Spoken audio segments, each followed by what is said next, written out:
बिस्मिल्लाहिर्रहमानिर्रहीम बिस्मिल्लाहिर्रहमानिर्रहीम अल्हम्दुलिल्लाहि रब्बिल आलमीन अल्लाहुम्मा सल्लि अला मुहम्मद व आलि मुहम्मद वअज्जिल फरजहुम वअज्जिल लिवलिकल फरज या करीम वजअल फरजना बिफरजिही या अरहमर राहिमीन तवक्कलतु अलल्लाहिल अज़ीम रब्बि इश्रह ली सदरी वयस्सिर ली अमरी वहलुल उक़दतम मिन लिसानी यफ़क़हू क़ौली रब्बि यस्सिर वला तुअस्सिर वतम्मिम बिल खैर आमीन या रब्बल आलमीन। अज़ीज़ान, इल्मी कलाम के दर्स में आजकल हमारे पास तौहीद का आखिरी उन्वान ज़ेर बहस है, क़ज़ा व क़द्र का। इस सिलसिले में हमने कहा कि क़ज़ा व क़द्र का उन्वान एक ऐसा उन्वान है जिसके बारे में बहुत ही गलत तस्वुरात पाए जाते हैं। और ये किस वजह से? हमने कहा ये इस वजह से है कि हम क़ज़ा व क़द्र के सही मानी नहीं समझ पाए। जो इसके सही माना है वो हम नहीं समझ पाए। इसकी वजूहत क्या है? फिर हमने उन वजूहत का पता बता दिया कि 3 वजूहत हैं। नंबर 1 ये कि हमारे यहाँ जो जबर के कायलीन हैं उन्होंने जिस तरह से ताबीर दे दी जबर की, तो उस लिहाज से इंसान को बेबस कर दिया और खुदा को या कुदरत को मुकम्मल तौर पर ज़िम्मेदार ठहराया इंसान के आमाल का, चाहे ख़राब आमाल हो चाहे सही आमाल हो। तो इस चीज़ का फ़ायदा उठा के मगरिब ने, जो कि पहले ही एक इस्लाम के तई उनके दिलों में कुदूरत थी, तो उन्होंने इसका फ़ायदा उठाया और ये बात आम कर दी कि इस्लाम के अंदर जो क़ज़ा व क़द्र का अक़ीदा है, तो उससे लोगों के अंदर रकूत और जमूत पैदा हो जाता है। जमूत ठहराव, रकूत ठहराव, यानी तरक्की नहीं कर सकते हैं लोग, क्योंकि क़ज़ा व क़द्र का अक़ीदा इनके ज़हनों पर मुसल्लत है। और उसका मतलब उन्होंने वही लिया जो जबरिया लेते हैं कि हर चीज़ की ज़िम्मेदारी ऊपर से आयद होती है अल्लाह पर, खुदा पर, कुदरत पर, और इंसान का अपना इख्तियार जो है वो बेकार है। तो लिहाजा ये जब उन्होंने आम कर दिया, उसके लिए हमने कहा कि इनकलाब फ्रांस में से 3 नारे उठे, लिबर्टी, इक्वालिटी, लिबर्टी और फ्रेटर्निटी है, और वो चीज़ें मगरबी तहज़ीब पर छा गई, बिल्कुल आम हो गई, तो बहुत मकबूल भी हो गई। तो उस चीज़ का नतीजा ये निकला कि 2 फ़लसफ़े राइज हो गए। एक फ़लसफ़े को हम नेचुरलिज़म कहते हैं, जीन जाक रूसो का, और दूसरा जीन पॉल सार्तर का एग्जिस्टेंशियलिज़म का फ़लसफ़ा। और इन दोनों फ़लसफ़ों में ये कहा गया है कि इंसान जो है वही साहिब इख्तियार भी है और उसकी आज़ादी होनी चाहिए। हक़ तो उसी का है, जैसा ज़िंदगी चाहेगा गुजारेगा। तो क़ज़ा व क़द्र असल में हकीकत नहीं। अगर हम खुदा को कबूल करेंगे, क़ज़ा व क़द्र को कबूल करेंगे, इंसान की आज़ादी और उसका इख्तियार सलब हो जाता है। ये 2 चीज़ें एक दूसरे के मुतज़ाद हैं। आप खुदा परस्त बनिए तो फिर लाजिम है कि आप इख्तियार आज़ादी, इंसान का इख्तियार और उसकी आज़ादी से हाथ धो बैठिए। वरना अगर आपको इख्तियार आज़ादी पर यकीन रखना है तो फिर खुदा परस्ती को छोड़ दीजिए। फरसूदा ख़याल है, हकीकत का कोई वास्ता इसके साथ नहीं है। तो लिहाजा क़ज़ा व क़द्र हकीकत नहीं, छोड़ दीजिए। फैटलिस्ट और फैटलिस्ट के मुकाबले में एंटी फैटलिस्ट, मुक़द्दर पसंद, मुक़द्दर मानने वाले और मुक़द्दर ना मानने वाले। इंसान के अपने हाथ में मुक़द्दर है, और ये गलत ताबीर हमने कहा है असल में। और इसके नतीजे में जो मगरिब में मुसलमानों के दानिश्वर गए इब्तिदा में तालीम पढ़ने के लिए, और वहाँ से आके यहाँ भी हमारे सोसाइटीज़ में, कम्युनिटीज़ में मुरवजा तालीम को आम किया, अंग्रेज़ी तालीम को, साइंसेस को, वगैरह वगैरह को। उलूम की अपनी जगह एक एक एक एक एक उनकी अपनी एक हस्ती है, उनका एक अपना एक वैल्यू है, लेकिन गलत रंग से पेश करने से मामला ख़राब होते हैं। तो उससे ये हुआ कि हमारे जो दानिश्वर थे, ख़ासकर मगरिब ज़दा उनको हम कहेंगे, वेस्टर्नाइज्ड, तो उनकी सोच भी वही बन गई जो सोच मगरिब की थी। लिहाजा वो भी यहाँ आके कहने लगे कि हम इसलिए पीछे हैं, हमारी सोसाइटी इसलिए पसमानदा है क्योंकि हम तकदीर पर, क़ज़ा व क़दर पर यकीन रखते हैं। और धीरे धीरे खुदा परस्ती का जज्बा, धीरे धीरे मजहब ज़दगी का जज्बा कमज़ोर पड़ता गया। हमने कहा कि ये दुरुस्त नज़रिया नहीं है और ये असल में सोच की खामी है, हम नहीं सही तौर पर नहीं सोच पाते। आखिरी जो नुक्ता हम पढ़ रहे थे, हमने कहा कि ये जो इस तरह के लोग हैं, वेस्टर्नाइज्ड एजुकेटेड लोग हैं या मगरिब ज़दा लोग हैं या खुद बजाय खुद मगरिब है, और उनका जो ये है कि लिबर्टी, इक्वालिटी वगैरह वगैरह, तो उनकी सोच गलत है। वरना अगर देखा जाए तो उनकी अपनी यहाँ एक तज़ाद पैदा हो जाएगा। हमने कहा कि हेरिडिटी, वरासत और एनवायरनमेंट जो है, ये तो साइंस में एनवायरनमेंट, इसका असर साइंस के अंदर बिल्कुल माना हुआ है, कबूल किया हुआ है कि इसका असर होता है। अगर ऐसा है तो फिर इंसान की आज़ादी और इख्तियार कहाँ गया? तो इसके अपने अंदर भी फिर तज़ा पैदा हो जाता है, और ये सब बात भी सही नहीं है। हमने कहा ये बात सही है कि हेरिडिटी का असर होता है, और हेरिडिटी में हमने क्या किया, जेनेटिक्स को लाया, क्रोमोसोम्स, जेनेटिक्स वगैरह वगैरह, एंडोक्रिनोलॉजी, एनवायरनमेंट में आउटर एनवायरनमेंट, माहौल बाहर वाला, इंटरनल एनवायरनमेंट में क्या नाम है वो, जेनेटिक्स और एंडोक्रिनोलॉजी वगैरह वगैरह। तो इन चीज़ों का असर पड़ता है, इसमें शक नहीं है, लेकिन इनका असर अब आज का नुक्ता ये है कि जो चीज़ें भी ज़वाहिर तबीयत में मिलती हैं, ज़वाहिर तबीयत जो नेचुरली हमें चीज़ें मिलती हैं, पोटेंशियल जो मिलते हैं, कोई बहुत ज़हीन है, ठीक है, ये ज़वाहिर तबीयत में आ जाएगा। ठीक, बॉडी कैसी है, ज़वाहिर तबीयत में आ जाएगा। कहीं माजूर तो नहीं है, कहीं उसकी ज़हानत ही कम तो नहीं है, तबीयत से ही एंटी सोशल तो नहीं है।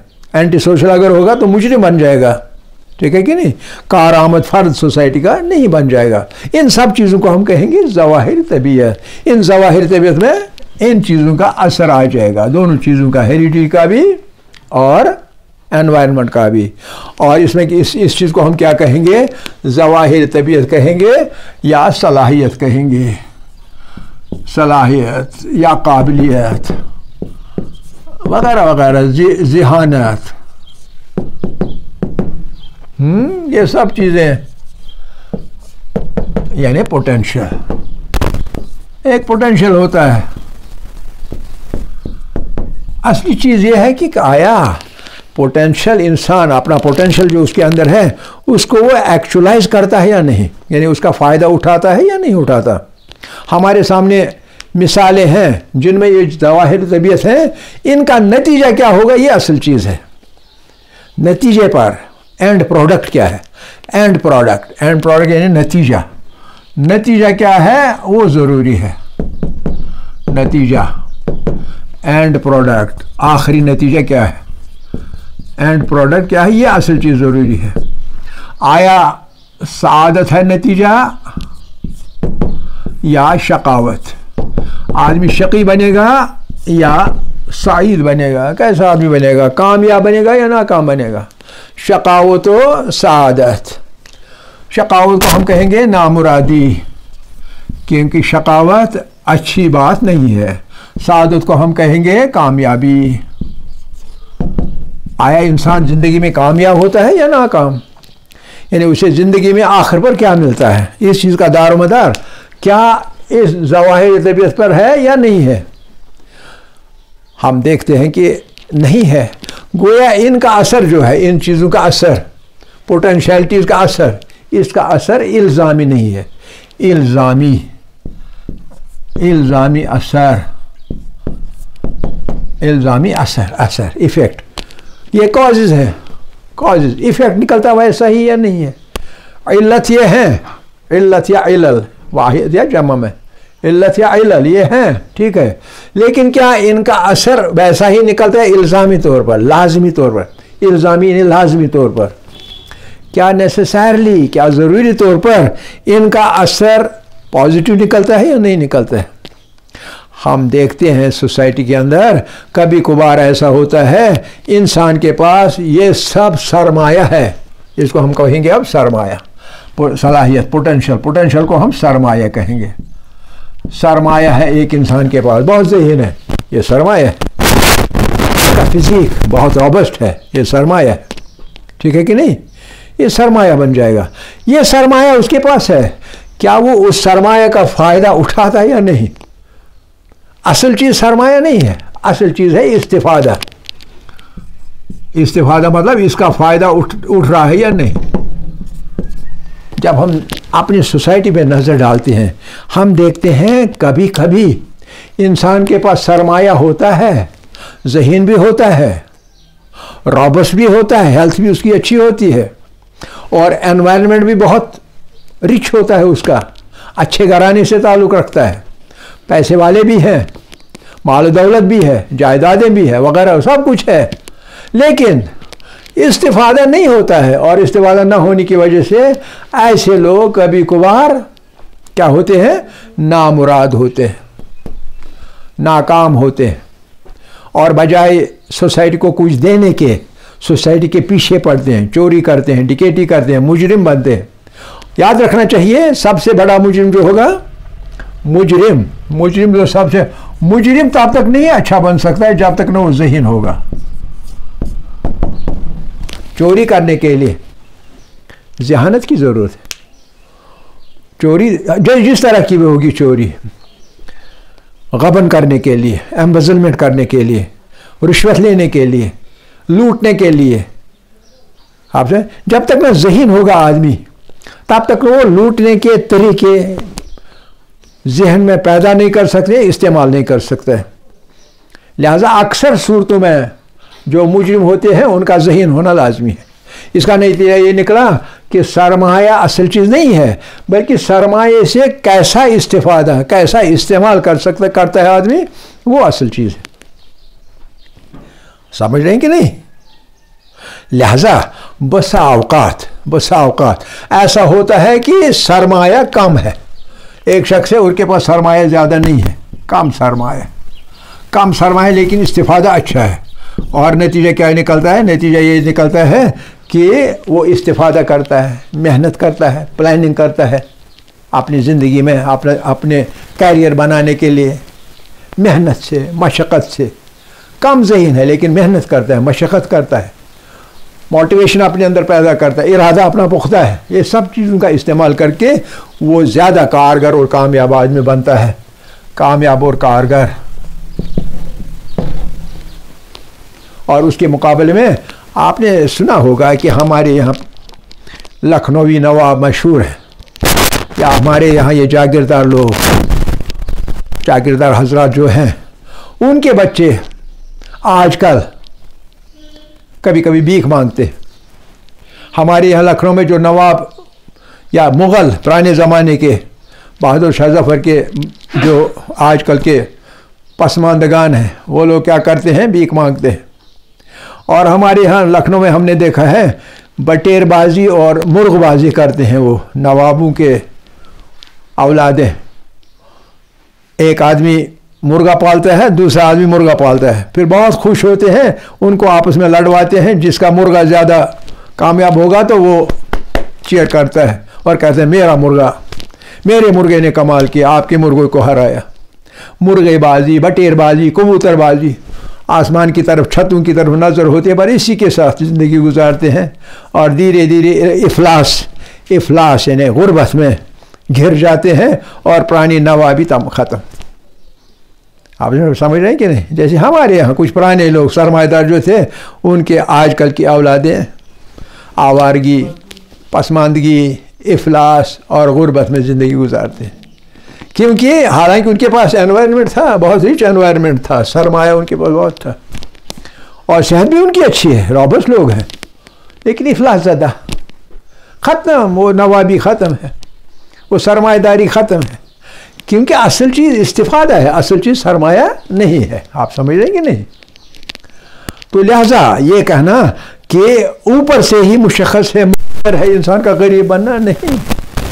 अल्लाह ने कभी दिया भी होगा सब कुछ दिया होगा, सलाहियतें भी, काबिलियतें भी, जहानतें भी और एनवायरनमेंट भी, मीरास में जायदादें मिली होंगी, मीरास में दौलत मिली होगी, लेकिन इस्तिफ़ादा सही नहीं है और नतीजा ये निकलता है कि मुजरिम बन बैठते हैं, नाकाम बन बैठते, ज़िंदगी नाकामी की गुजरती है, नामुरादी की। आप समझेंगे नहीं? यही हाल मुसलमानों का है। एक ज़माने में मुसलमान दुनिया भर पे हाकिम थे। हाकिम किस वजह से थे? क्योंकि उनके पास जो भी सरमाया था उस सरमाया का इस्तेमाल करते थे, उसका सही इस्तेमाल करते थे, प्लान्ड इस्तेमाल करते थे, मनसूबाबंद तरीके से ज़िंदगी गुजारते थे और मेहनती और जफाकश थे, और उसकी वजह से क्या करते थे? हाकिम और हुक्मरान बन बैठे थे तमाम दुनिया के। फिर धीरे धीरे इस्तिफ़ादा, सूए इस्तिफ़ादा, गलत इस्तिफ़ादा, गलत तरीके से बर्बाद कर किया अपना सब कुछ, उनके पास था बर्बाद किया। आपके पास जो कुछ होगा उसमें इजाफा होना चाहिए, न कि आप खर्च करते जाएं और बाकी कुछ नहीं बचेगा। जब आप खर्च करते जाएंगे उसका मतलब है सूए इस्तिफ़ादा, गलत इस्तिफ़ादा, गलत तरीके से खर्च करना है जो कुछ आपके पास है। सही कि नहीं? जो सोसाइटीज़, जो माशरे मेहनत व मशक्क़त करते हैं, अपनी सलाहियतों का भरपूर इस्तेमाल करते हैं, इरादे के साथ मुस्तहकम इरादा और मनसूबाबंद ज़िंदगी गुजारते हैं, वो हमेशा आगे चले जाते हैं, तरक्की हासिल करते हैं। आजकल मुसलमान हर जगह पिट रहे हैं। क्यों पिट रहे हैं? क्योंकि वो पसमानदा लोग हैं, अकबमानदा लोग हैं, और अग़ियार जो है वो उनके ऊपर हुक्मरान है। गलती उनकी अपनी है, जो उनके ऊपर इस वक्त मुसलत है उसकी गलती नहीं है। उनके पास मनसूबाबंद ज़िंदगी है इसलिए वो हुक्मरान है, और मुसलमानों के पास मनसूबाबंद ज़िंदगी नहीं है इसलिए हुक्मरान नहीं है, बल्कि महकूम है हर जगह। तो लिहाजा ये चीज़ जो आती है, पसमानदगी, नाकामियाँ, नामुरादियाँ, हर ख्वाहिश पूरी नहीं होना, ये सब चीज़ इस वजह से होती है कि इंसान के अपने हाथों में जो इख्तियार है वो इस्तेमाल नहीं करते। हमने चंद एक मिसालें दी थी कि इस्लाम में ये नहीं है कि क़ज़ा व क़दर ही सब कुछ है, नहीं, बल्कि बहुत सारी आयात मुबय्यनात हैं कुरान के अंदर जो कहती हैं जब तक इंसान कुछ नहीं करेगा तब तक उसे कुछ हासिल नहीं होगा। लैसा लिल इंसान इल्ला मा सअ, इंसान के लिए कुछ नहीं है बगैर वो जिसके लिए वो मेहनत करे।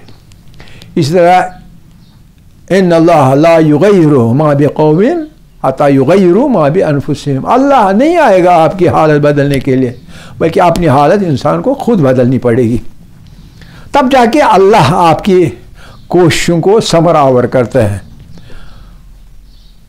उसमें आपको मेवा मिलता है, बाअसर आपकी जो मेहनत होती है वो बाअसर बन जाती है, असर निकलता है, ज़ाया नहीं होता है। मेहनत कभी ज़ाया नहीं होती है, मेहनत का फल हमेशा मिलता है। तो लिहाजा जब फल मेहनत का मिलता है उसका मतलब है इख्तियार, आज़ादी आपके हाथ में है, यानी आपकी तकदीर जो आपके हाथ में है, और जो क़ज़ा व क़दर का तस्वुर है वो ये नहीं है, वो कुछ और है, और वो अभी तक हमने डिस्कस नहीं किया, वो आगे आएगा इंशाल्लाह। तो अब तक हम इसी नतीजे पर पहुँचे कि असल चीज़ ये है कि आप कैसा इस्तिफ़ादा करते हैं और कैसा नहीं करते हैं। जहाँ जो कुछ हमारे पास है इसका सही इस्तिफ़ादा होगा, कामयाबी और कामरानी आपका मुक़द्दर होगी। अगर सही इस्तिफ़ादा नहीं होगा, कामयाबी और कामरानी नहीं मिलेगी। लिहाजा इंसान की तकदीर जो है वो उसके अपने हाथों में है, जैसा करेगा वैसा भरेगा। As you sow shall you reap, जैसा बोएगा आदमी वैसा काटेगा, फसल वैसी ही काटेगा। ये एक कानून है, एक उसूल है, और ये खुदा के निज़ाम में यही उसूल है, इल्लल और सबब। हमने वो मिसाल दी थी, इल्लत और सबब का मसला असल चीज़ है, और इल्लत और सबब में ही ये क़ज़ा व क़दर का मसला आ जाता है।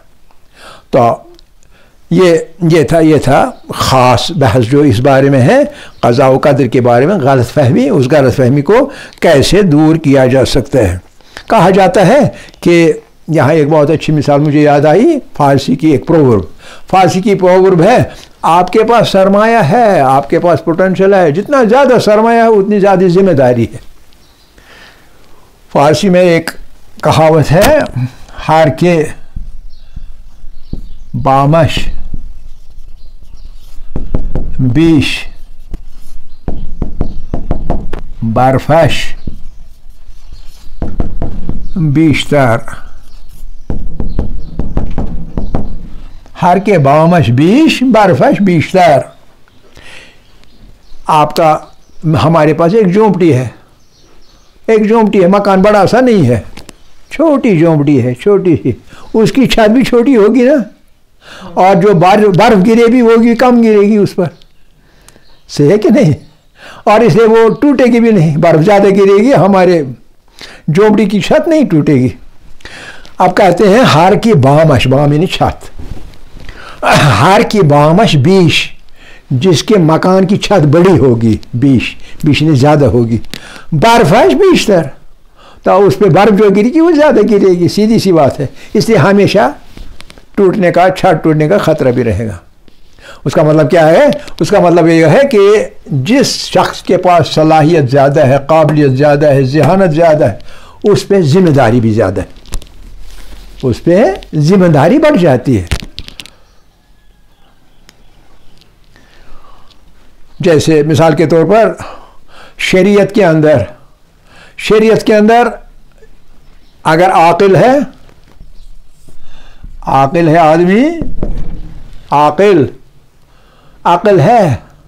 है तो लिहाजा आकिल होगा, मुकल्लफ होगा,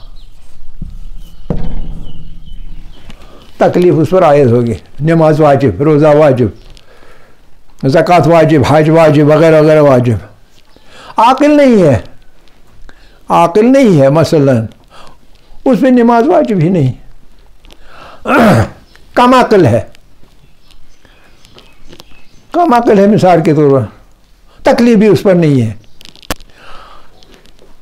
जो जाहिल कासिर है, एक है जाहिल मुकस्सिर, दूसरा है जाहिल कासिर यानी कुदरती तौर पर वो हासिल नहीं कर सकता इल्म, तो उसे कोई तकलीफ नहीं, उसे खुदा नहीं पकड़ेगा नमाज क्यों नहीं पढ़ी, मसले क्यों नहीं याद किए, मसले क्यों नहीं समझे, नहीं पकड़ेगा, उस पर खुम्स वाजिब नहीं है।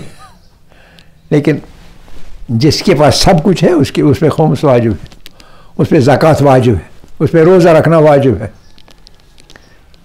आक़िल नहीं है, रोज़ा वाजिब नहीं है, क्योंकि आक़िल ही नहीं, उसको पता ही नहीं है शरअ में क्या मुझ पर लाजिम है, जिम्मेदारियाँ क्या नहीं है, तकलीफ़ नहीं है, मुकल्लफ नहीं, तकलीफ़ ही नहीं है। ऐसा बीमार है कि रोज़ा मुज़िर है, तो क्या रोज़ा उस पर वाजिब है? नहीं है। ऐसा आदमी है जिसके हाथ बाजू हैं ही नहीं, क्या उस पर उसी तरह वज़ू वाजिब है जिस तरह आपके ऊपर है या मेरे ऊपर है? नहीं। तो गोया जैसी बुनियाद होगी, जैसी बेस होगी वैसा ही पावर होगा, जैसा सरमाया होगा वैसी जिम्मेदारी होगी। अगर सरमाया इंसान के पास है, सरमाया मतलब नहीं है रुपए, सरमाया मतलब है जो पोटेंशियल्स हैं, पोटेंशियलिटी है, पोटेंशियलिटी जितनी ज़्यादा होगी उतनी आपके ऊपर जिम्मेदारी भी ज़्यादा होगी, गोया हिसाब किताब भी ज़्यादा होगा। समझ रहे हैं कि नहीं? जिसके पास कुछ नहीं है, क्या उसको खुदा पकड़ेगा? खैरात क्यों नहीं किया, गरीबों की मदद क्यों नहीं की? नहीं पकड़ेगा ना। तो ये कानून है। इसी तरह से जिसके पास सब कुछ है तब भी वो मुजरिम बनता है, वो मुजरिम है। जिसके पास कुछ भी नहीं है और तब भी वो मुजरिम नहीं बनता है, उसका दर्जा बहुत बड़ा है। मेरे पास कुछ नहीं है, फाकों में ज़िंदगी गुजर रही है, लेकिन मैं चोरी नहीं करता, डिकेटी नहीं करता, औरों का हक नहीं मारता, कनात से काम लेता हूँ, फाकों में ज़िंदगी गुजरती है। मर्तबा बड़ा है या कम है? मर्तबा ज़्यादा है। तो इस तरह से आपके पास क्या है, ये असल नहीं है। असल ये है कि जो कुछ आपके पास है उसका इस्तिफादा कैसा आप करते हैं। समझ रहे हैं कि नहीं? तो आगे बहस जाएगी इंशाअल्लाह। अब हम पहुंचेंगे उस मुकाम पर जहां हम क़ज़ा व क़दर के सही इस्लामी मायने क्या है उस पर आएंगे इंशाअल्लाह अगले दर्स में। वल्हम्दुलिल्लाह अव्वलन व आखिरन व ज़ाहिरन व बातिनन।